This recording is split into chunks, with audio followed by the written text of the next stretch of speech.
Lors de l'élaboration du tabernacle, Moïse s'est entouré d'experts et de professionnels, mais un seul objet a troublé sa connaissance, le chandelier en or, la menorah. Comment réaliser cet objet à 7 branches de plus de 1,80 m en or massif et en un seul bloc? Quelle était la symbolique de cet objet pour lui consacrer un commandement? Et une si petite lumière pouvait-elle être source de bénédiction universelle? Le chandelier devait être placé à l'intérieur du bâtiment du temple, au sud de l'Arche Sainte, face à la table des pains. Pour accéder au Saint des Saints, le grand prêtre devait passer entre le domaine du spirituel représenté par le chandelier et le matériel, la table des pains. Dans le désert, lors de la construction du tabernacle, Dieu a indiqué à Moïse une plante qui l'inspirerait à créer le chandelier.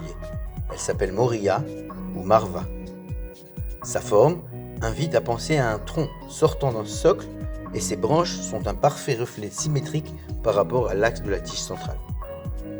Beaucoup de kabbalistes y voient l'archétype du visage, où tous les sens sont doublés et symétriques par rapport à la bouche. D'autres y voient la lumière apportée par l'homme chaque jour de la semaine comme source de bénédiction, avec le Shabbat, 7e jour au centre de la semaine. Quoi qu'il en soit, le Kohen, le prêtre, allumait les 7 branches à l'intérieur du bâtiment et ensuite sortait avec son visage illuminé pour bénir le peuple.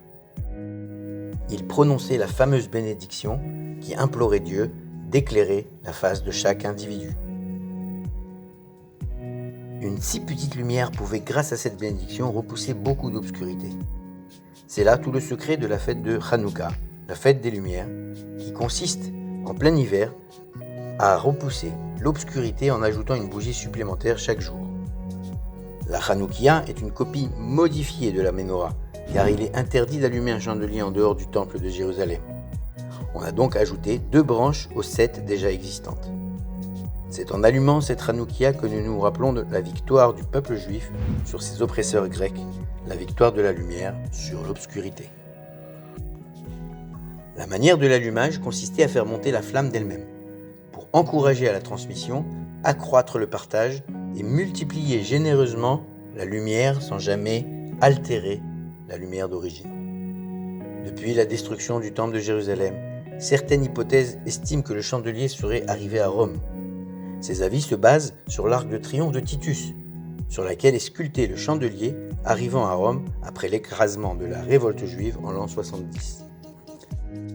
À ce même endroit, le 29 novembre 1947, lors du jour du vote à l'ONU en faveur de la création de l'État d'Israël, un événement impressionnant eut lieu. La communauté juive de Rome décide de se rendre sous l'arc de triomphe de Titus pour exprimer leur volonté de recréer l'État juif et le temple. Ils se mettent en marche symboliquement vers Jérusalem.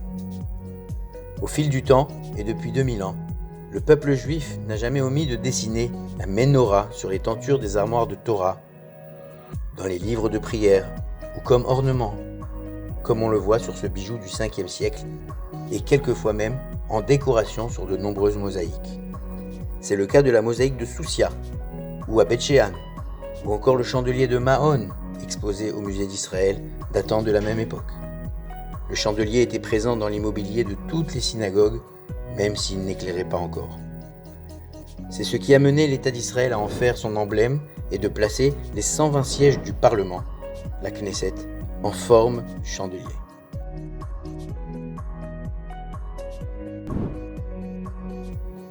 Depuis plusieurs années, une nouvelle Menorah en or, apte à l'utilisation et répondant aux normes de la loi juive, a été réalisée par l'Institut du Temple.